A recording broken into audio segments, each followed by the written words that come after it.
on the role of emotions and emotional intelligence in learning, decision-making, creativity, relationships, health, and performance. He is the lead developer of Ruler, an evidence-based, systematic approach to social and emotional learning that has been adopted by more than 2,000 schools, pre-K through high school, across the United States and in other countries. Marc has received numerous awards and is on the board of directors for the Collaborative of Academic, Social, and Emotional Learning. He is co-founder of the OG Life Lab, a digital emotional intelligence learning system for business. And Marc also consults regularly with corporations such as Facebook, Microsoft, and Google on integrating emotional intelligence principles into employee training and product design. Marc, the floor is yours, and thank you, sir. All right, well, thank you for having me. Good evening, everybody.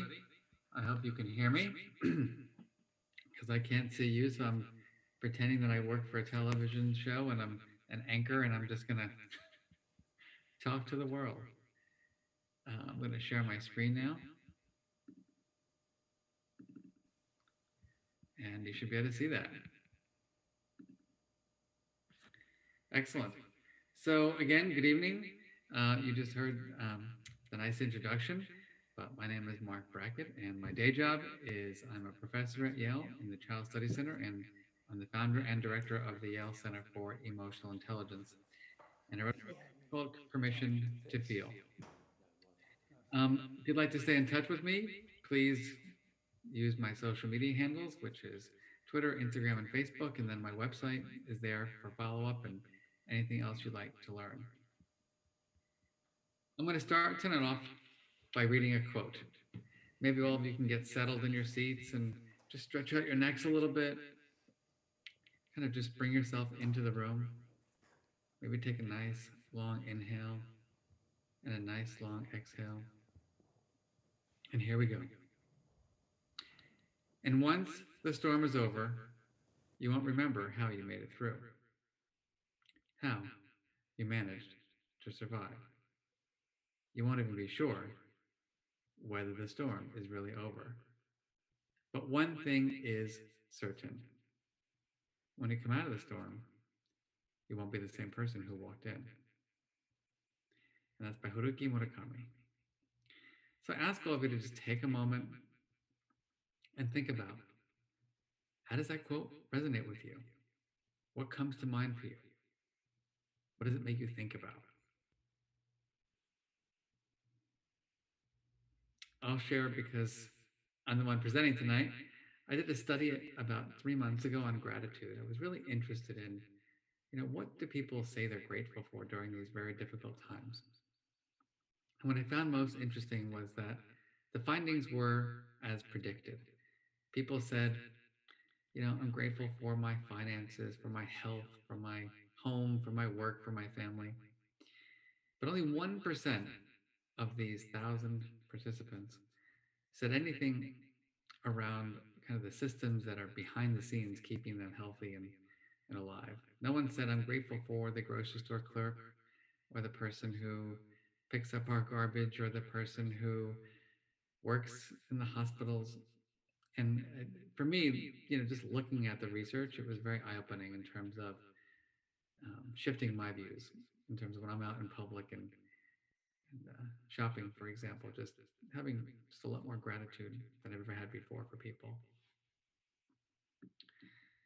What I'd like to do is teach you a little bit about emotions. So everyone, welcome to your new tool to learn about feelings. It's called the Mood Meter. And it looks deceptively simple, I think. It's just as 4 colors in a box. We got the yellow, the red, the blue, and the green. So I'm going to ask you to take a moment and think about your level of pleasantness. +5, you've got no words. -5, you're like, oh my goodness, I can't believe I agreed to listen to this guy from Connecticut talk about feelings. Energy, +5. I mean, you cannot contain the amount of energy you have right now. -5, you're kind of like, I just want to go to bed and pull the covers over my head. So firstly, what's your color this evening? What color are you in tonight? How are you feeling? yellow, red, blue, or green.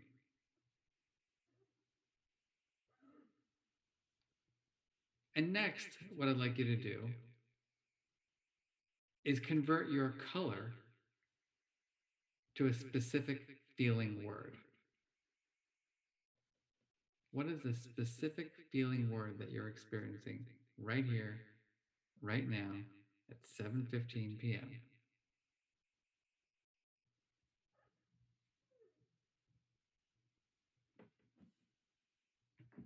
And let me ask you another question. How many have found it difficult to kind of come up with that precise feeling word?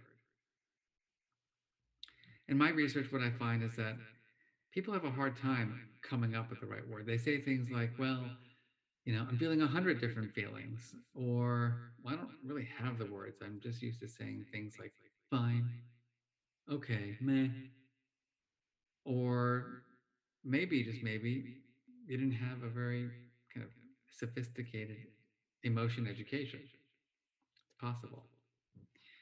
All right, we're here for an hour or so. And I don't know about you, but it's hard for me to focus for an hour on Zoom these days. Quick raise of hands, just virtual raise of hands. How many of you will get distracted during the next hour at some point? It's so easy to get there. How many of you are going to be double dipping during my presentation? A little email, a little texting, a little conversation, a little yelling and screaming at the kids. Probably some of you.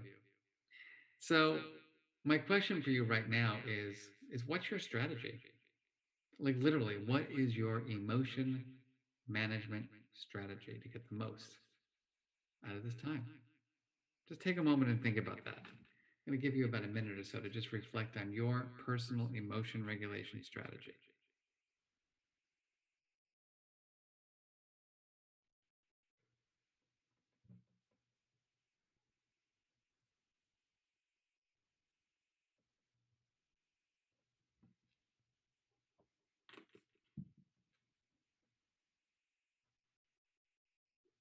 It's interesting when I ask people about their strategies, I get things like, I'm going to be present, or I'm going to drink coffee, or I'm going to focus, or, those are the big ones, really. I'm going to be present. I'm going to be mindful. I'm going to focus. I'm going to leave, compartmentalize. And let me ask you another question. How many of you have had a situation during the last 6 months where you have had like a little bit of a breakdown? Like you've just lost it? Anyone? Like you're like, I cannot take it anymore. Just to give you my example, my mother-in-law was living with us. She came here for a wedding in March. She lives in Panama, and she came to visit us for a couple weeks, not 7 months. And so by month 3, I'm like, oh, this is interesting. By month 4, I'm like, all right, when are you going home? By month 5, we were trying to make reservations. By month 6, I was like, all right, I need to call a really rich person to give me the money to charter a plane. By month 7, I was like, all right, like, I don't think I can take it anymore. I'm going to lose it. I want to move out. And I love this woman, but it was like, I'm not used to living with my mother-in-law for 7 months. And so imagine some of you have had those kind of experiences with your kids, with your partners, with work. And then someone just comes up to you and says, oh, come on, just let it go. Or just breathe. Or, all right, just be present. Nothing better than being in the present moment. What do you think? A little bit difficult, right? And so my question for all of you is, how much training do you believe you've had in healthy emotion management? Learning evidence-based strategies to manage your feelings. And that's going to be kind of our focus tonight. Just want to give you the cheat sheet. So you heard in my introduction about this book. So I wrote a book called Permission to Feel. And the inside is the cheat sheet. And those are the 100 words that you can use to describe your feelings. So you can move away from just saying fine, good, busy. The goal, or I should say the vision, of the Center for Emotional Intelligence that I have the privilege to direct is to use the power of emotions to create a healthier and more equitable, innovative, and compassionate society. So here's what's interesting. When I asked, all of you how you were feeling, a lot of you were like yellow, green, a little bit of blue, a little bit of red. But in our national studies over the last couple of months, the top emotions that people say they're feeling are anxiety, overwhelmed, frustrated. Can any of you relate to that? Does that resonate with anyone here? That anxiety is the number one word?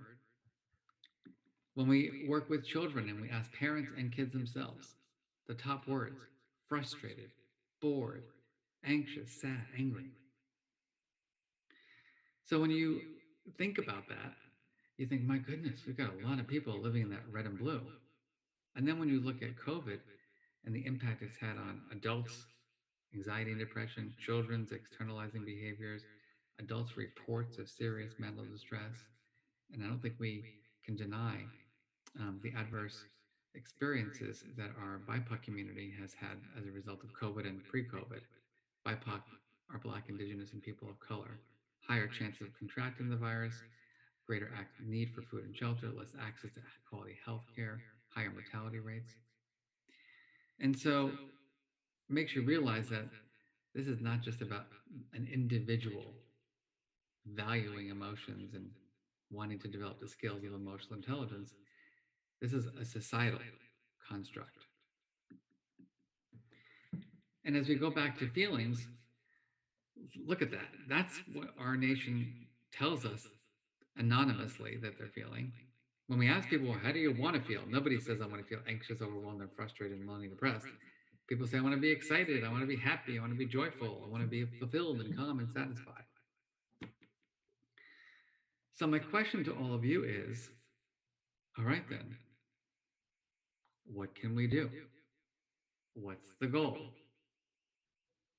So I'm going to ask all of you that question right now. What is the goal? What is the goal? Just take a moment and share some of your ideas about what's the goal.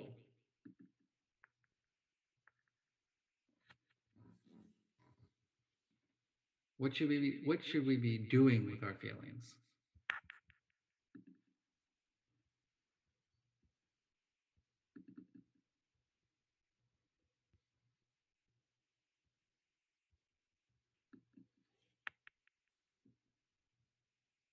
Do we suppress them?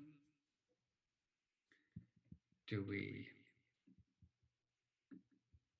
What's the goal?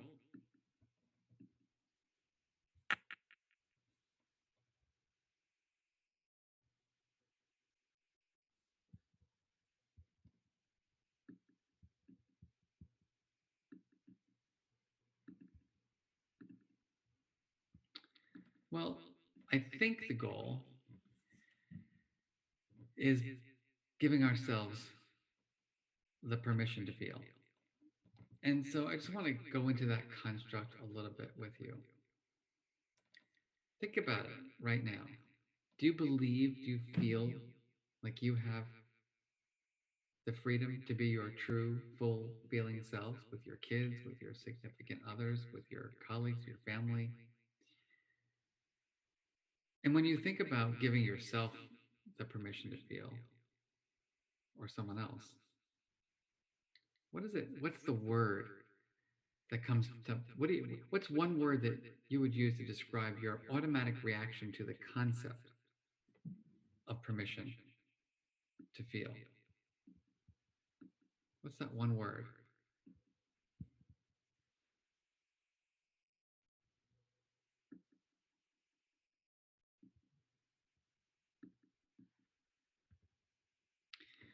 When I asked this to thousands of people, this is what they told me: empathic, non judgmental, compassionate, validating, supportive, caring, accepting, encouraging, providing unconditional love.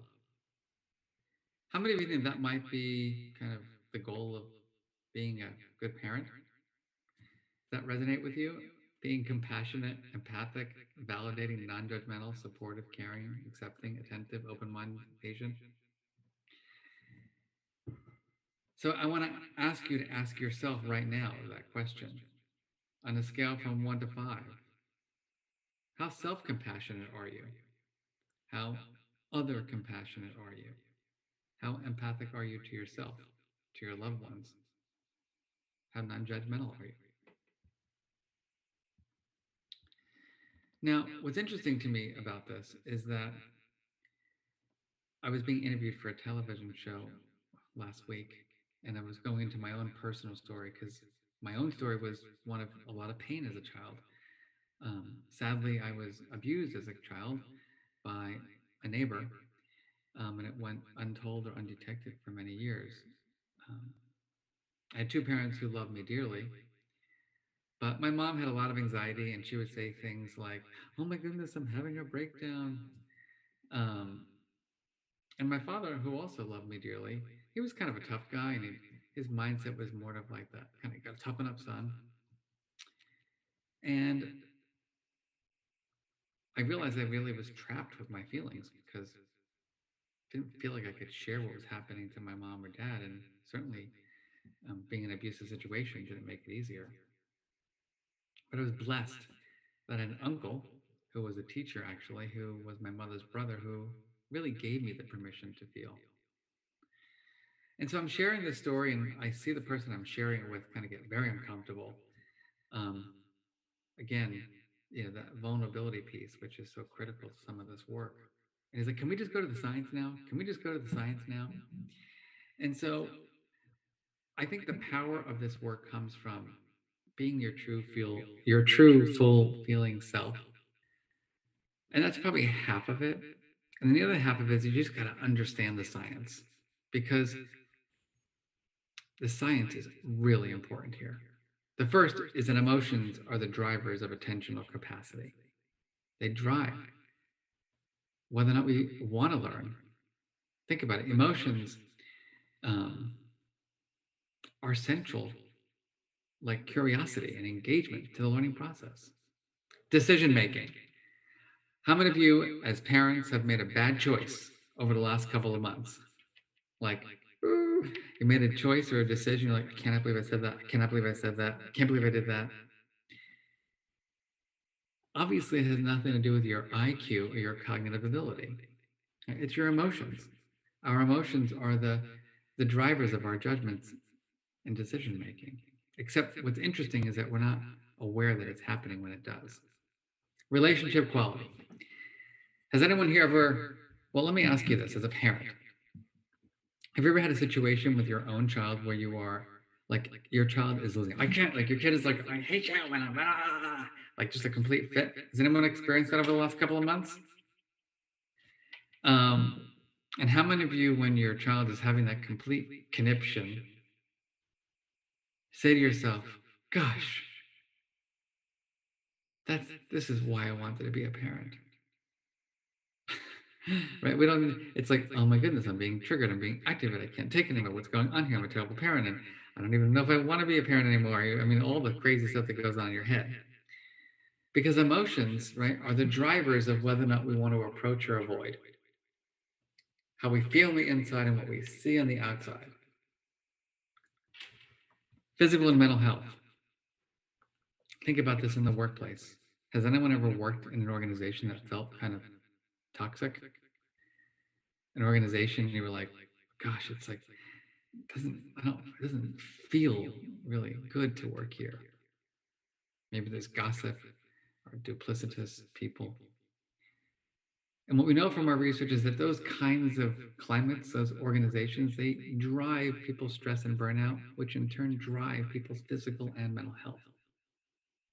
We found in one study, poor school climate, teacher stress and burnout, higher body mass index, body fat. Performance and creativity. What we say in our center is that emotions are the fuel of creativity, but it's our emotional intelligence that helps us to make that creativity into an actual product. One of the things that are very challenging for me as a professor at a place like Yale is that most of my students have had perfect SAT scores and grade point averages that are very high, and they play instruments I never even heard of. And they get to Yale, they take my course called emotional intelligence. And then they think the goal is to like remember the theory or the statistical analysis. And I say, no, that's not the goal. The goal is to develop the skills. And then I oftentimes get this kind of like snarky remark from a student. They'll say something like, well, Professor Brackett, I didn't need emotional intelligence to get into Yale. And I think to myself, oh boy, but you're going to need to get out. And that's not always very popular when I say that, but I mean it seriously. And why is that? Well, for those of you who work in the corporate sector or in any sector for that matter, I mean, do you want to be around people who don't know how to deal with their feelings? You ever work with someone who is emotionally dysregulated? It's really hard. Someone who can't take feedback well, someone who can't have a difficult conversation, who can't run a team meeting, who doesn't know how to inspire people. These are all emotional intelligence skills that are needed to do that. But we don't do that in our school. We teach people how to do what? Take tests and get high grades. And so my kind of primary goal in this world is to get education systems and families to understand the value and importance of emotion. And as I ask you that, let me ask you one other big question. Many of you are parents. When your child is 25 years old, what do you hope for your child? Like, what do you want for your child? Seriously, what do you want for your child? Just take a moment and think about that. What do you hope for your child?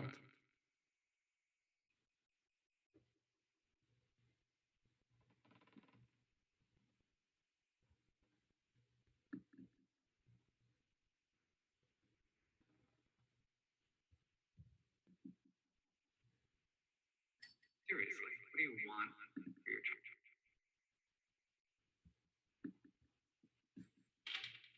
And what I find is that most people don't say things, I want my child to have a perfect grade point average. I want my child to have perfect SAT scores. They say, I want my child to have passion and purpose. I want my child to find love. I want my child to have good mental health. Does that resonate with all of you? I think it should. I hope it does. And so I think we just need greater balance in our education system in terms of building the skills. Because here's what I know. If you want your child to get into Yale, we can keep doing what we're doing. The only challenge is that about 50 to 60% of our students have mental health challenges and are seeking treatment. So I think we want good mental health, good social relationships, and we want good academics.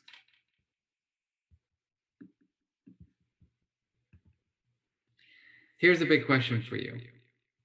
Do you see yourself as an emotion scientist or an emotion judge? Take a moment and look at these two columns, please.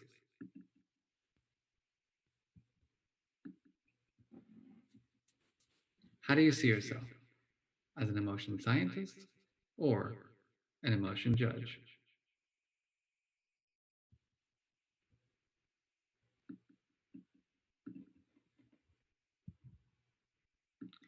Think about it. The emotion scientist is open, curious, reflective. The emotion judge, closed, critical. The emotion scientist, when they fail at regulating their feelings, they say things like, oh my God, I cannot believe I said that. All right, tomorrow's going to be a better day. I'm going to get back on the saddle. The emotion judge has what we call a fixed mindset around feeling. Like my father. My father was a great guy, but he'd say things like, son, this is the way I deal with my anger. Deal with it. Like, all right, Dad, I've been dealing with it, like 10 years of therapy, and 25 years of doing research on emotional intelligence. Some people tell me, I'm an emotion scientist with the people I know the least, and I'm an emotion judge with the people I'm closest to. Let's take a moment to think about that. This brings up the underlying skills of emotional intelligence. Recognizing emotions, understanding them, labeling them, expressing and regulating. So let's go through them one at a time. Remember, emotions are signals that something is going well or something is not going well for us. They're information. Recognizing the emotion. How am I feeling? How's the other person feeling? Facial expressions, body language, vocal tone. Understanding emotion, understanding the causes and the consequences of emotions. Why am I feeling the way I'm feeling? What might have caused me to feel that way? I'm going to test you on your emotional intelligence right now. What is the psychological difference between anger and disappointment? What is the psychological difference between anger and disappointment?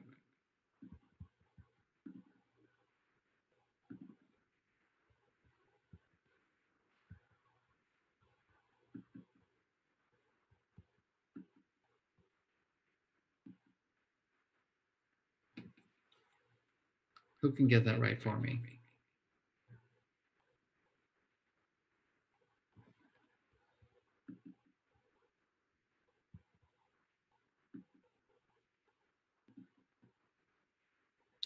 One is outward, one is inward. Intensity.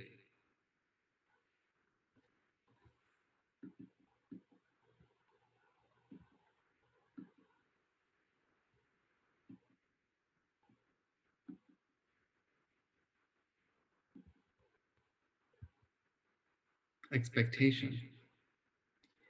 So the main difference is that anger is about perceived injustice, and disappointment is about unmet expectations. Now, you may ask, why does that matter? Does it really matter? And what we say in our center is it really does matter because you got to name it to tame it, right? You got to label your feelings so you know what to do with your feelings. That leads to expressing emotions, knowing how and when to express emotions with different people across different contexts. There are rules around expressing emotion. Every home has rules around what emotions are acceptable or not acceptable. Every workplace does. A lot of us engage in what we call emotional labor, right? We show an emotion on the outside, but we're feeling another one on the inside, and there's that discrepancy. That has implications for our health too. Regulating emotions.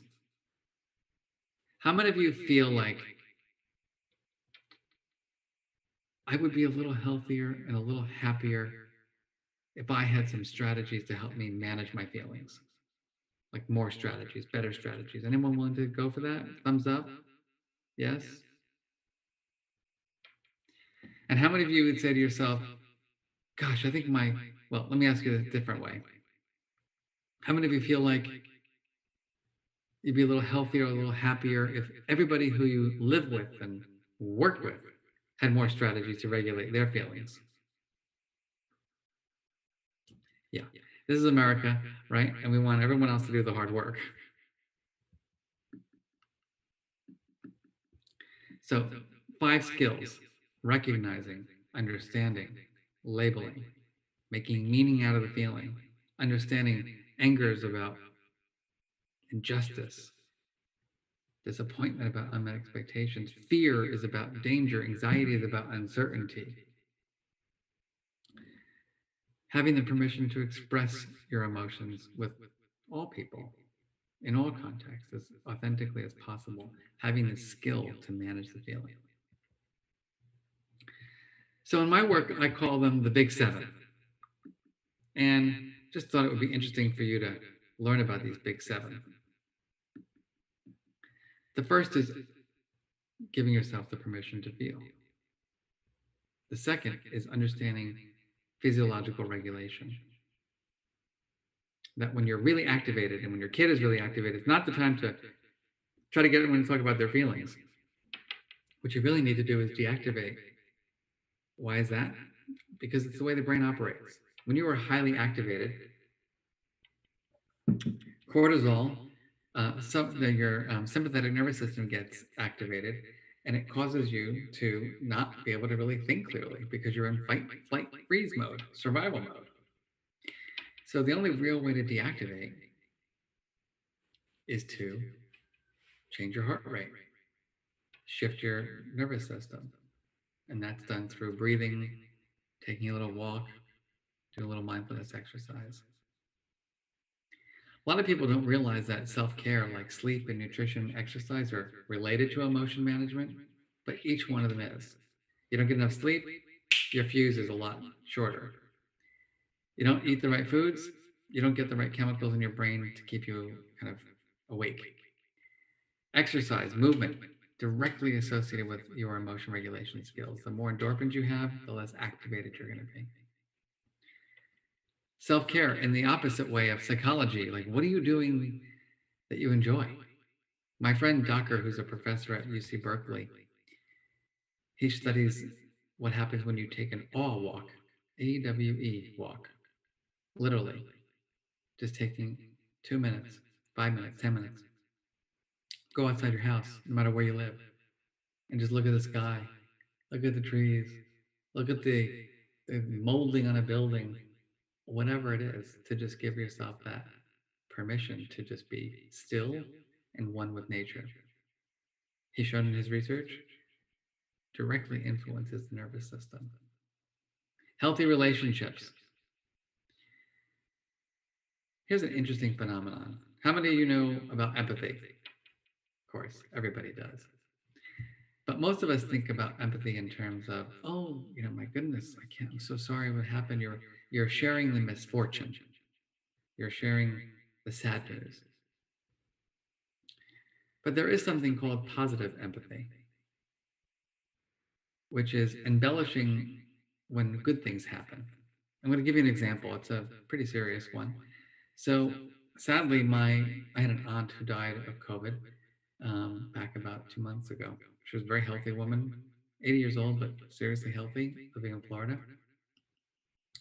Sadly contracted the virus and passed.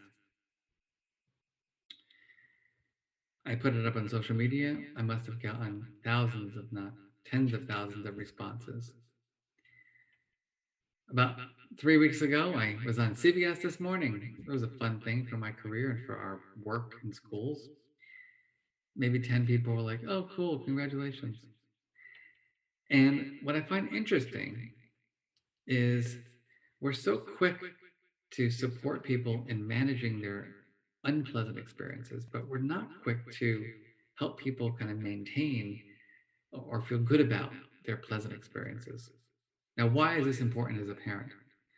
Well, it's time to reflect on how much you work on this positive empathy, because what research shows is that longitudinally, as children reflect back on their childhoods, it's those who had the positive empathic experiences that remember their childhoods as being more positive and bright.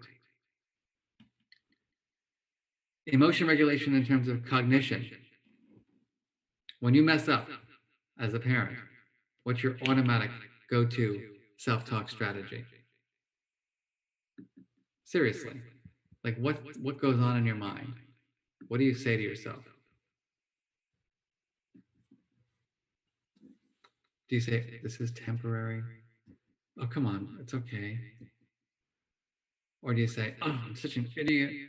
Or, I can't take it anymore. This is, I'm never going to get any better at this. And so what we learned in our research is that a lot of us have what you might call habitual negative self-talk. Anyone relate to that? Self-criticism as opposed to self-compassion. And so what our research shows is that positive self-talk is a must self-taught strategy. What does that mean? Well, here's the trick. What you do for positive self-talk is the following. When you notice yourself engaging in that self-criticism, you take that breath and you pause and you say your name, Mark, and then you add the positive phrase to it. So it's like this. Mark, take the high road. Mark, come on, you can do this. It's really interesting. It's literally having empathy for yourself and then finding the ways to say positive things to yourself to combat that negative self-talk. I'm convinced that most of our negative self-talk is defined for us by others when we're kids. You're too fat, you're too skinny, you're too tall, you're too short, you're too dark, you're too light, your nose is too big, it's too short, whatever it is. It's that other people have power over the way we eventually see ourselves. And the question I have for all of you is, how much training do we have as adults to sift through that? How much training do our children have into the ability to notice that negative stuff that's coming at them and shift it to a more positive thing? All right, let's take a nice long inhale and just stretch out a little bit. It's a lot of information.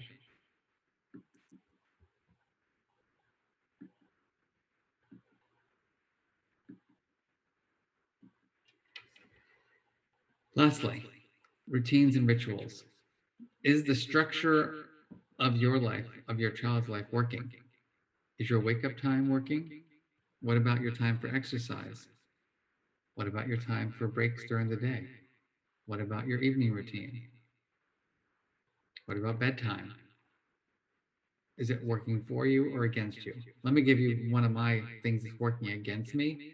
For the last kind of 2 weeks, I've been working obviously from home, sitting in my kitchen with the news on all day. How productive do you think I am? It is a nightmare, right? It's constantly being primed by stuff that's going to distract you and make you feel nervous and anxious. So that's the kind of stuff that you have to think about regularly. As a scientist, an emotion scientist, you're asking, is what I'm doing supporting my health and well-being? Is it supporting my kids' health and well-being, or is it getting in the way? What I want to jump to now, just for a few minutes, is sharing with you the work we do with kids in schools. Ruler is our evidence-based approach to social and emotional learning. It's in almost 3,000 schools across the United States, including New Jersey, Connecticut, New York, Australia, New Zealand, Thailand, China, Italy, Spain. And our goal is to help schools think systemically about social and emotional learning, to go from piecemeal models to more systemic models. So I want you to take a look at the AIM section, because this works and is important for all of you as parents too. 1, mindsets. Are you on the Emotions Matter bus? Are you not willing to get on the bus? Are you working on developing those skills? Because it's life's work. How about your home? Are we working towards building the most positive climate at home, at school, at work? What are the rules at home? Do they align with emotional intelligence? And when we work with schools, we get to really think through the individual level variables and those what we call setting level variables. There's curriculum at every grade level, from the adult learning, which is the most important for our work, to pre-K all the way up to high school, to content for families and outside of school time. There are tools, one we call the charter, getting people to think about, well, how do I want to feel? What's interesting about that research is that there's how we feel, like anxious, overwhelmed, and then there's, well, how do you want to feel? The number one word that educators, for example, said they wanted to feel was safe, and then excited and connected. Just this fall. Safe, which makes sense, excited, connected. And people say, well, can you be anxious and excited? Yes. We're complex human beings. We don't have to allow our unpleasant, strong feelings to take over our entire lives. I'm giving you the permission To be anxious, people will say, well, Mark, are you anxious? I'm like, yeah, very. But I'm okay with it because it makes sense. There's a lot of uncertainty. So it's a lot of this has to do with our mindset around the feeling. Somehow or another, we've grown up with anxiety bad, happy good. The wrong way to think about it. That mood meter is a tool to build self-awareness and build that language for our children and for ourselves. There are 16,000 words that we could use to describe our feelings. Most of us use 2. These are mood meters in schools across the United States and other countries. Kids make mood meters as gifts for their families. There's art walls of the mood meter. We even have a mood meter app that you can download to practice plotting yourself and describing your feelings. We have another tool we call the meta moment, which is to help us deal with our difficult moments, to be our best self. And we're going to end thinking about that. What I'd love for you to think about right now is, as a parent, as a caretaker, how do you want to be seen? How do you want to be talked about? How do you want to be experienced? What are the words that you would or want to use to describe your best self? The number one word that I've seen over the last couple of months from parents is patient, compassionate, caring, loving, supportive. And so here's your homework. I ask you during the next couple of minutes, days, weeks, when you are feeling activated by your child, can you just pause, take that breath, and activate whatever words came up for you that would describe your best self? And what our research shows is that will indeed help you deactivate and manage your emotions effectively. So let's put it all together and then we'll take some questions. So what is the goal of this work for all of you tonight? All right, number one, you got to give yourself the permission to feel. Remember, there's no bad feelings. All feelings are information. Strive to be the emotion scientist, that open, curious explorer, as opposed to the critical, closed judge. Remember, this work is about accepting all feelings. And remember also that it's about not suppressing or denying. It's about learning how to use your emotions wisely to achieve your goals. I think it's important to appreciate that this is life's work. I'm here to tell you that. Like, I got a lot of time spent doing this work, still a work in progress. Like, managing emotions is really hard. It's based on your mood, it's based on where you're at, it's based on the emotion itself, it's based on time of day. It's endless. Life circumstances. Maybe, just maybe, you can be the role model. It's a good idea. Your kids are listening to you, they are watching you. Maybe you can be the first to apologize, the first to forgive, the first to repair, and maybe even get the help you might need. My vision is to create an emotion revolution. So here in Connecticut, I was very generously supported by philanthropists, and this approach that we have built is going to every single school in the entire state of Connecticut. Pretty remarkable. We have 27,000 teachers who have already been trained. And let me wrap up by saying one last thing. Oftentimes people meet me and they say, well, Mark, like, gosh, you had trauma, you were bullied in school, which I didn't get into, but I had terrible, terrible bullying in school. And you ended up being okay, good relationships, you're a professor. And I say, yeah, but you don't really know my whole story. And I just think it's important to know everyone's story. And so objectively, yeah, I've done pretty well and I'm thankful. But when I was traumatized as a child, my parents, while they didn't know exactly what to do, they got me a therapist. 2, I have my Uncle Marvin. 3, what you don't know about me is I have a 5th degree black belt. I became a martial arts instructor. 4th, I got a doctorate in psychology, spent my whole life teaching emotional intelligence. And so, my goodness, like if I don't have strategies, like nobody will. And then I run around to schools throughout New Jersey, New York, and Connecticut, and I look at these children and their parents, and I say, well, how many of them are going to have all those things come true for them to help build these skills? And I just don't think we're there yet. So I want to end by saying I believe it's our moral obligation to support our children in developing these skills.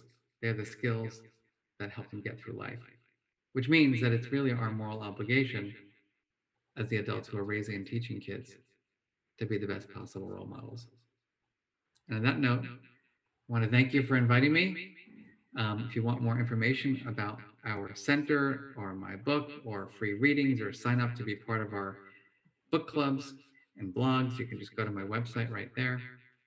And I'll end with a final quote by Viktor Frankl from a book that many of us read called Man's Search for Meaning. Between stimulus and response, there is space. In that space is our power to choose our response. In our response lies our growth and our freedom. All right, thank you. And I'm going back to you now. Marc, thank you. That was tremendous. I think the image of that goal of having kids feel safe, excited, and connected in class is what anybody who's ever been in a class recognizes as the best learning situation to get there. And you've illuminated, I think, the hard work we all have to do to get there, and made it clear to us how important that is. So thank you. That was fantastic. I do have some questions that have come from our audience, so I'll go with the first one. Here it is. What are some examples of the social emotional learning that can be done at home as we are spending so much time with our children in the current situation? Yeah, I think, one thing is using a tool like I shared called the mood meter, right? It's just literally asking your kids, how are you feeling? And what I like about the mood meter is that it's a tool, right? It provides like an objective way of looking at your feelings and then have those discussions. And I think probably the most important thing is that parents are role models for people who experience the full range of emotion. A lot of times, what do we say as parents? Fine, good, how was your day? It was, we don't get into the granular aspects of our emotional lives. And so my suggestion is that parents get really granular and they model it. Example. So, honey, daddy had a really rough day at work. I said something so mean to somebody because they got on my nerves, and I can't believe I said it. And I've been thinking all day about how I'm going to apologize to that person. And also, why did I get so angry? And you have any thoughts about that? And like literally what you've done as a father is you've said, A, I make mistakes. B, I reflect on my mistakes. C, I problem solve. D, I'm comfortable talking about it. I mean, like the list goes on from just doing one little thing like that. Sometimes as parents, we're a little nervous to share those such a situations, so it's a great guidance. I have a second question coming from the audience. How do you gauge how a child is really doing when they so often, as preteens and teenagers, can be closed off and give you monosyllabic or one-word answers that are not clear nor descriptive, and they refuse to elaborate? Yeah, I mean, again, this goes back to being the role model, and not accepting it. So we're going to make a rule this week. We cannot use the word fine or okay. Literally make it into a game. Like we're gonna play the game, and who can have the most interesting, precise feeling word.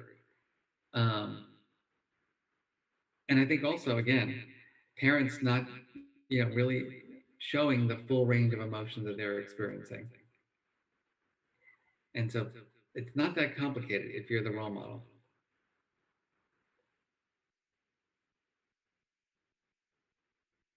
Sometimes kids don't really believe that we want to know how they feel. You're not kidding. Ask me how I'm feeling. Right. Just do it. Play a game. Go ahead. Ask Mark, me how how are I'm you feeling. feeling? Fine. Yeah, it's like done. We're done. We move on. You go to work, Daddy. I go to school where we don't really have to connect. All right, ask me again, please. Uh, Mark, how are you feeling today? Oh, God, it's like this odd mixture of frustration, anxiety, and despair. What is it that brings you despair? Exactly. So you played the game well. But it's like a lot of people are like, oh no, I wasn't expecting that. I gotta go teach a class. I gotta get in the car to go to work. I've got a meeting. And so I think making the time to do this work is just so important in this space. And don't be judgmental, right? You can't, like, whatever comes out of that kid's mouth is probably what they're really feeling.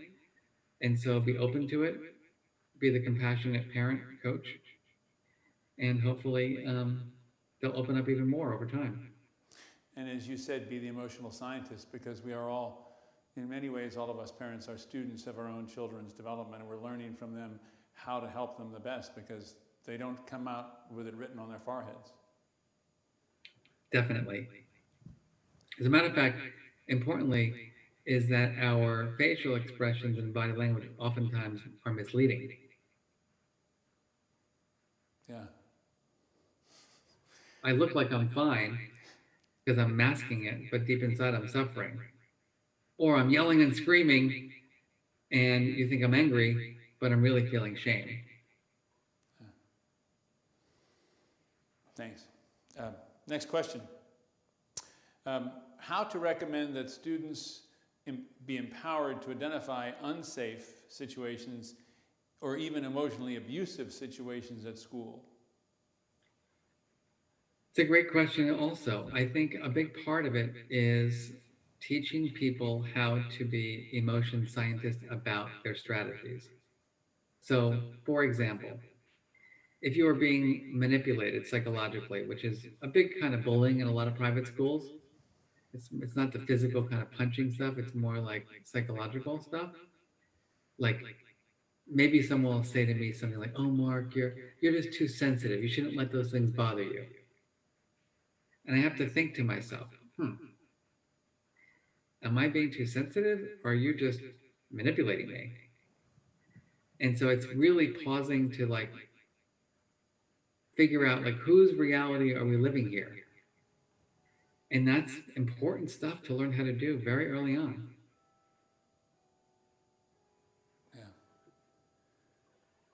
Yeah. Are there other tools to we often say that if you can let the kids forget that you're listening intently, but show that you're still interested, they'll start talking. The common metaphor is when you're driving them places, right? Suddenly they open them, they talk to their friends, or they'll just tell you something as long as they aren't really sure that you're paying too much attention. Are there ways to generate that other than driving around the block 45 times? Yes, there's, like, you ask curious questions when you're watching television shows. When you go to the movies, you talk about the characters, you discuss news events. Gosh almighty, there's a lot to talk about during this election about feelings. So it's like endless, really. I mean, it's really, it's elevating emotion and feeling to being at the same level, as cognition. And so if you elevate its importance, you make it just like it becomes part of the way you think about. Like when you leave someone's house, you say, "Gosh, did you notice her facial expression? Did you notice her vocal tone? What do you think was going on there? I don't think that she was really being her kind of normal self there." And it brings emotion into the picture. And that's the side of our children that we really yearn to develop the most, but sometimes we don't recognize it till they're older than we'd like, and we've lost opportunities to develop it because we've been focusing on cognition, we've been focusing on measurable performance, and we've subordinated everything you've been trying to teach us tonight. Well, I don't want to bring up the most severe things, but I've worked with a lot of parents, sadly, who have lost their children to suicide, and they always say to me, like, how did I miss the clues? How did I not know that my child was suffering? And, that's an extreme example, and terrible, but it just goes to show you how little time we really do spend getting to know, our children really, and creating the conditions in our homes and our families where everybody can be their true feeling self. Yeah. I have another question from the audience. What are some ways we can model emotional intelligence by identifying our own stress and not letting it transfer to our children? Again, it's the same principle I said earlier, which is be authentic and label it for, let your kid know. Obviously, the goal of this work is for your child to not have to take care of you. So it's not like, Daddy's having a breakdown. You got, what's your recommendation? Like, you know, jokingly, maybe you can do that once in a while. But the real goal is to say, you know what? Daddy's really anxious about the coronavirus. And I'm really uncomfortable when I go outside and I see people not wearing their masks and not doing social distancing. And, I really want as a family to make sure that we stay safe. And it will make me a lot less anxious and all of us less worried if we do these things that are going to keep us safe. So it's just having the conversation, just being authentic and real and showing how you're processing information to help you manage your feelings.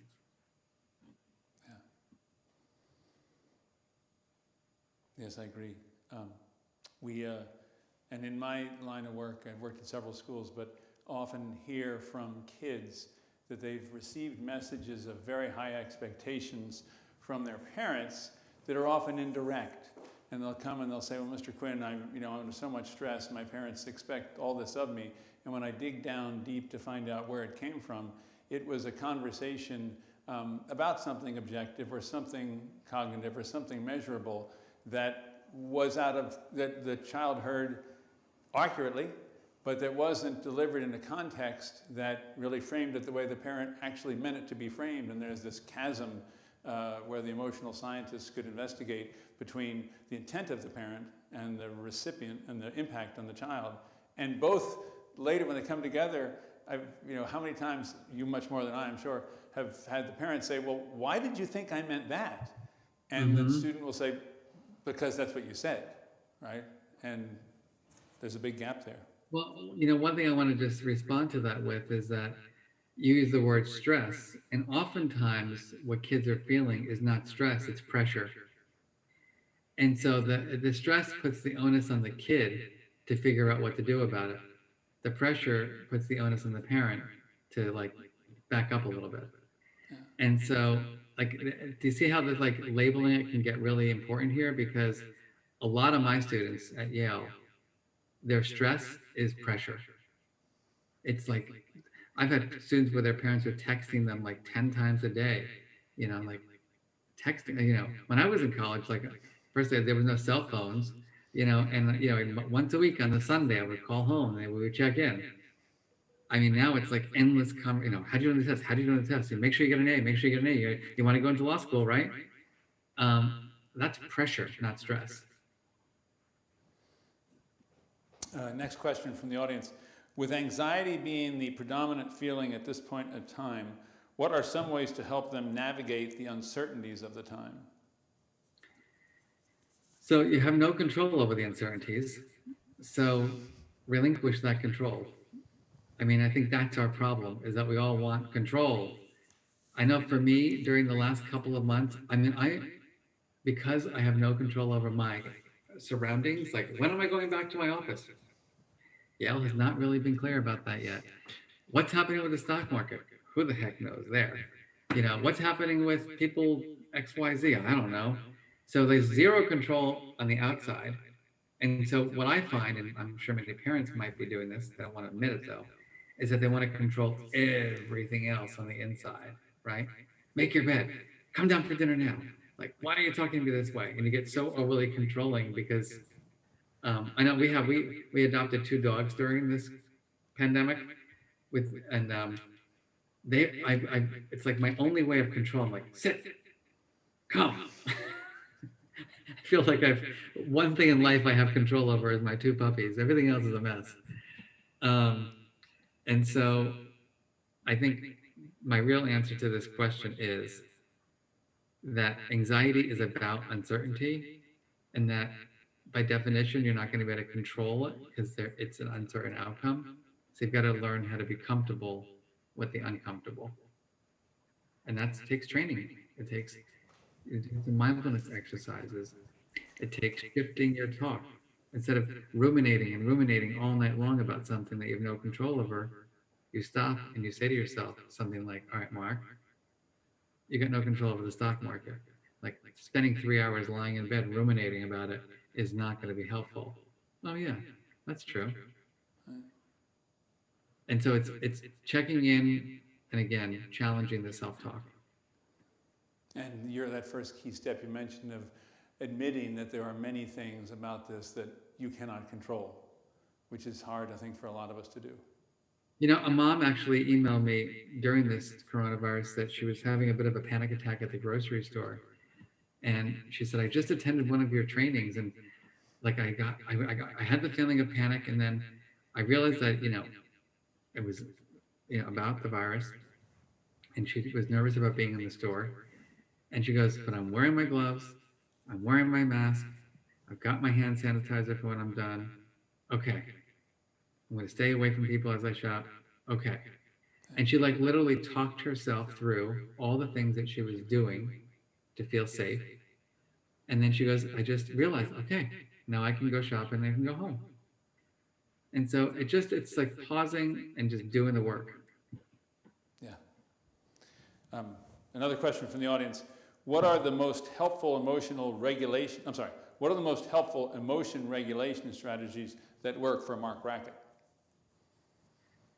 Well, I think I'm overly self-disclosing in these presentations. So the first one for me is the mindfulness exercises.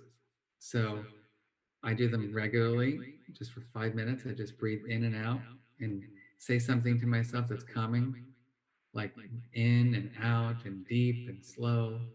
And I just say those words to just bring my kind of nervous system down. The second strategy that I really work on is my empathic positive self-talk. Like, Mark, you can get through this. The third is that best self piece. So like interpersonally, when I'm like really kind of in a bad place and someone is like, I want to say something that may not be kind, I'm like, Mark, remember, you're the director of the Center for Emotional Intelligence. And I'm like, how would the director, Mark right now wants to like wring this person's neck. But Mark, the center director, is like, okay, let's make this a teachable moment. So they really work, honestly. They really do work. You just have to practice it and refine it and keep on working on it.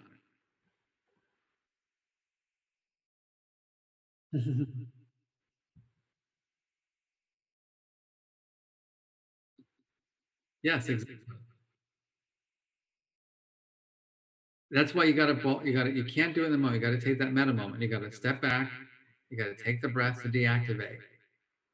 You can't do it when you're activated.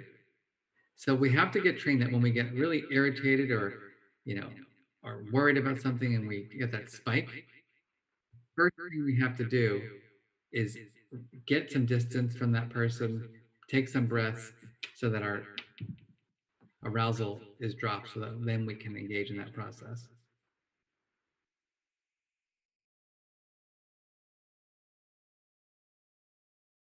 If you train yourself to do this, then you can react to the situation, which will look different in different situations, but you'll say, well, this is how I'm going to react to this influence. And it's different for every person, right? Based on your race, based on your religion, based on your personality. And I think, what you're getting at here is something that's very important, which is that there's no correct strategy. It's about what strategy works best for you in what context. And then you become an emotion scientist around it. And you ask yourself, is this strategy helping me to have greater well-being, to build and maintain good relationships, to make good decisions. And those are the criteria to know that it's working for you or not for you.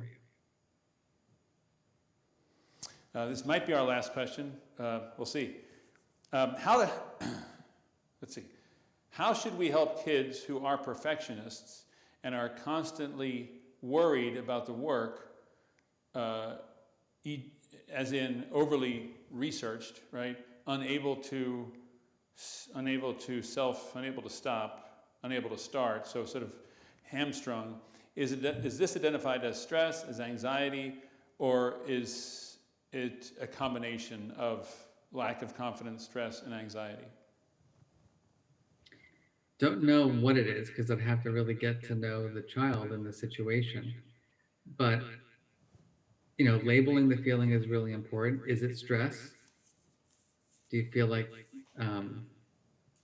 there's too many demands and you don't have the resources to deal with it? Is it overwhelmed, where you just have way too much on your plate and you can't take it anymore? Is it apprehension? I mean, the list goes on. I think, though, specifically in regard to the question about perfectionism, is that, like, somehow or another, we as parents